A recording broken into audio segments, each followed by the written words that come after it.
It is difficult to think of child abuse and imagine anything more threatening to a child than being abused or molested by an adult or anyone who is supposed to be his or her primary source of care, protection, and love.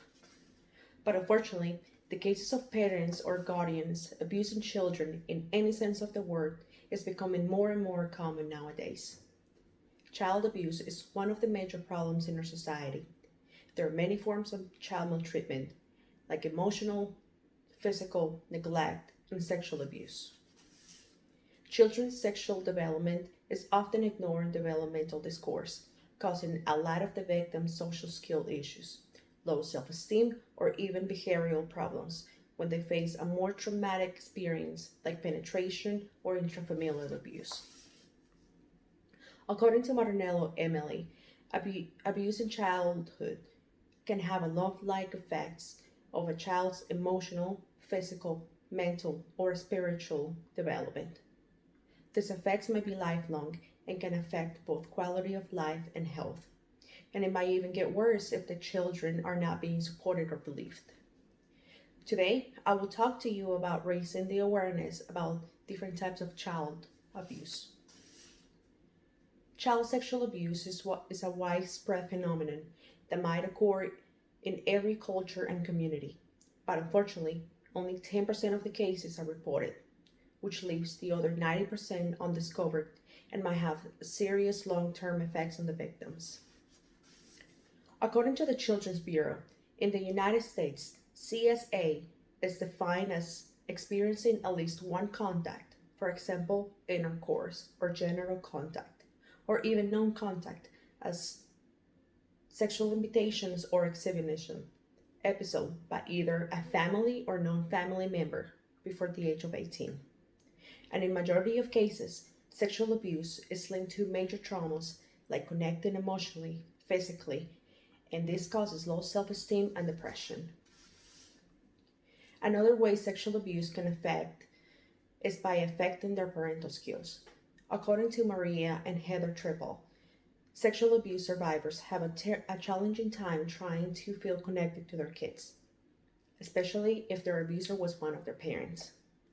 In a lot of cases, when the patient go untreated for their own trauma, they can become the predator themselves. One of the worst child abuse cases in the US history is the story of Brianna Lopez, a 5-month-old baby who passed away on July 19, 2002, due to severe child abuse. Baby Brianna was abused the instant she left the hospital after she was born until the day of her death. She was constantly raped, beaten, being kicked, and in majority of cases, she was being raped and being beaten by her own mother and father. Another form of child maltreatment is physical abuse. Physical abuse in children is one of the most common forms of maltreatment. Many of these cases are caused by the victim's parents or family members. According to the National Child Abuse and Neglect Data System, an estimated of 3.4 million reports of physical abuse and neglect involved in nearly 6.2 million children were delivered to a local child protective services agents throughout the United States of America. Physical abuse is usually defined as any intentional physical harm done to the child, and some of these injuries could be like burning, kicking, hitting the child with an object. There are many signs of child abuse, but many of them often go unnoticed. But physicians and school teachers can often notice the child's behavior change or physical marks that the victim might have left on the body. According to the United States Department of Health and Human Services, an estimated of 1,500 children suffer fatal wounds as a result of physical abuse and neglect. The long-lasting effects of child abuse can cause depression, anxiety, drug, alcohol abuse, eating disorders, problems at school, or even criminal behaviors. According to a study published in March, the researchers found through hundreds of Canadians' records and published records involving stories of prisoners between 1987 and 2017. According to the AJPH study, 87% of the prisoners were victims of child abuse before the age of 18. There are many more ways to abuse a child than sexual and physical abuse. This next maltreatment can cause it's a lot more common than we would like to think, and is often go unnoticed because it does not only leave a physical mark, and this type of abuse is called emotional. According to the US government, emotional abuse is a pattern of behavior that impairs a child's emotional development or self-worth.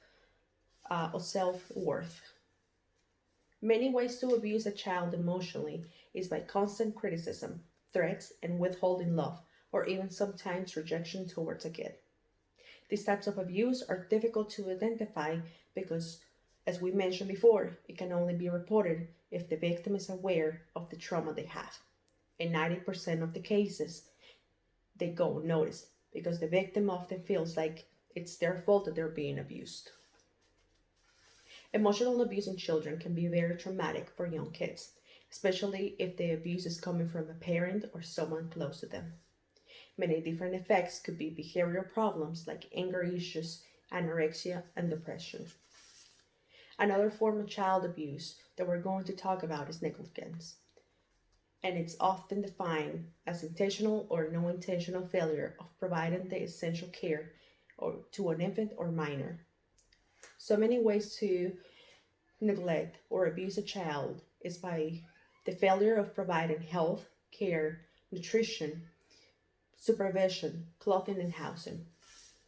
Negligence can also lead to a child's death.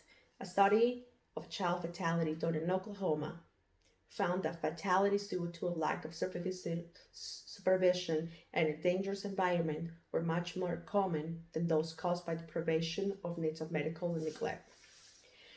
Negligence is often linked to behavioral problems when the victim becomes an adult, like substance abuse, domestic violence, or even unplanned pregnancy.